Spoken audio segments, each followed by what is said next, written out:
अवश्य महाराज। अच्छा ठीक है। आओ अपना यह धनुष और बाण मुझे सुपुर्द करके और यहाँ से 21 कदम दूर खड़े हो जाओ। लाओ डरो मत लाओ।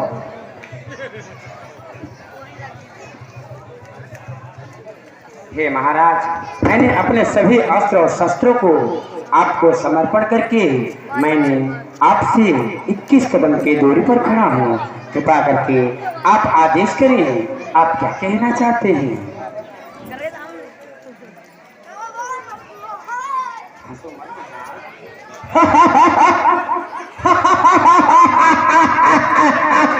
सावधान सावधान हो गए दोनों भाई राम और लक्ष्मण। यह बताओ इस समय मैं तुम दोनों भाइयों का संहार कर सकता हूँ कि नहीं? अवश्य महाराज, आप हम दोनों का संहार कर सकते हैं, इसलिए कि आपके हाथों में अस्त्र और शस्त्र हैं। और हे महाराज, हम दोनों भाई अभी निहत्थे हैं, हमारे पास कोई अस्त्र और शस्त्र नहीं है, इसलिए आप हम दोनों भाइयों को मार सकते हो। अवश्य तुमने सही बात कही, परंतु निहत्थे परवार नहीं होता है राघव, इसलिए इस समय मैं तुम्हारे ऊपर प्रहार नहीं कर सकता। यह नीति विरुद्ध कार्य होगा। यह लो अपना अस्त्र और शस्त्र पकड़ो और मेरे पास आओ। अवश्य महाराज।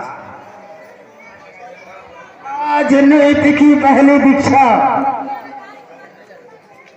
शत्रु की तरह भी कमजोर क्यों ही न हो, शत्रु को कमजोर नहीं समझना चाहिए। राजनीति की पहली दीक्षा है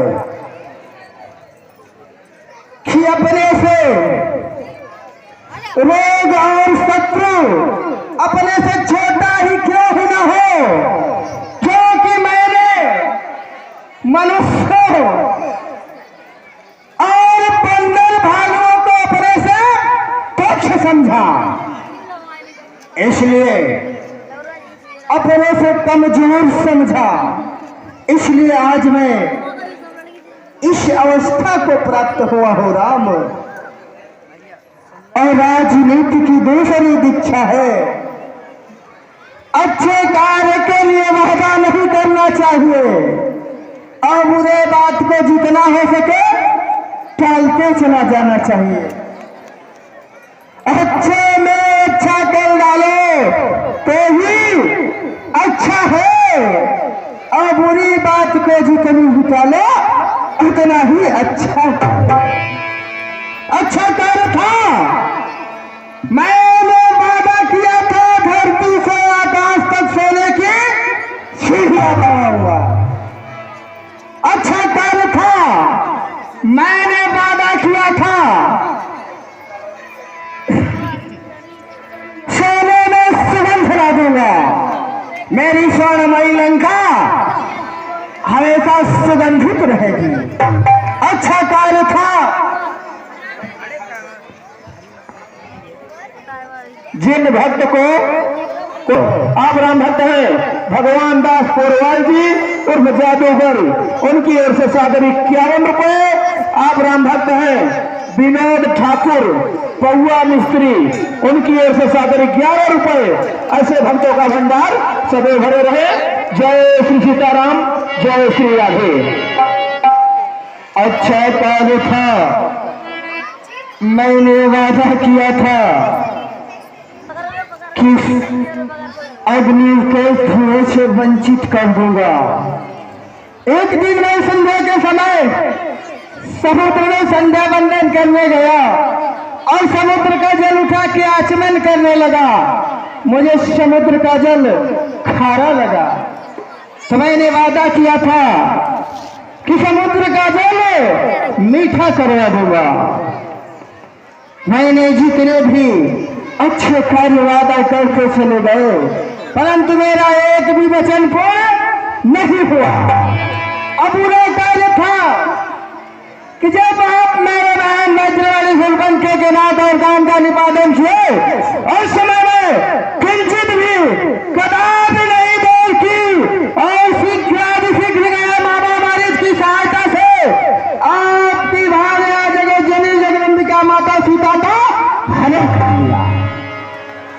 बुरे कार्य के लिए मैंने एक भी बात किसी की नहीं सुनी, इसलिए अच्छे कार्य के लिए वादा नहीं करना चाहिए और बुरे कार्य को जितना हो सके टालते चला जाना चाहिए। मैंने बुरे कार्य के लिए किसी से समझा नहीं, इसीलिए आज मेरी यह अवस्था है। और राजनीति की तीसरी दीक्षा, भाई कितना भी बड़ा बैरी क्यों न हो। राम कहे महाराज। सुन रहे हो? अवश्य महाराज। भाई कितना भी बड़ा क्यों ही न हो, उससे कोई भेद नहीं छिपाना चाहिए। और पत्नी कितनी भी प्यारी क्यों ही न हो, उससे कोई भेद नहीं बतानी चाहिए, क्योंकि मेरा भाई मेरे पास नहीं है और आपका भाई आपके पास है। मैंने अपने भाई को आपके पास लात मार करके निकाला था, इसलिए भाई से कोई बात अवश्य ही बता देनी चाहिए, चाहे सुख हो अर्थात दुख हो। और पत्नियां जो होते हैं उनको कोई बात सहज सहन नहीं होती, क्योंकि मेरे नाभि में अमृत का कुंड है। यह बात मैंने महारानी मंदोदरी को व्यतीत करा दिया था और मेरी महारानी मंदोदरी ने यह बात मेरे भाई विभीषण को बता दी।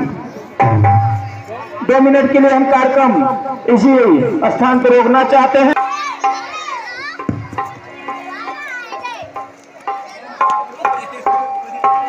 कमेटी के कार्यकर्ता जितने भी हैं मंच पर पधारें।